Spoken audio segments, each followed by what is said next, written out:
Friends, ఈరోజు అయితే నేను పునుగులు ఉప్మా చేస్తున్నాను. దానికి కావాల్సిన ముందుగా కొన్ని పల్లీలు అండ్ ఆనియన్, మిర్చి, కొత్తిమీర, కరివేపాకు.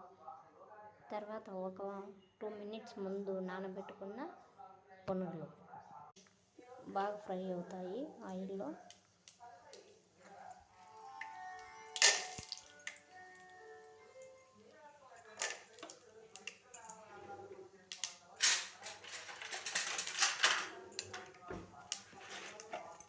తర్వాత ఆనియన్స్,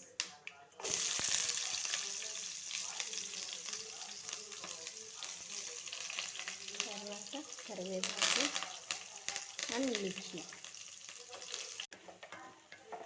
ఒకసారి మీరు ట్రై చేయండి ఫ్రెండ్స్, సూపర్గా ఉంటుంది. తర్వాత కొత్తిమీర చల్లేసేయండి ఫ్రెండ్స్. కొత్తిమీర చల్లేసి తగినంత సాల్ట్ వేసేయాలి ఫ్రెండ్స్.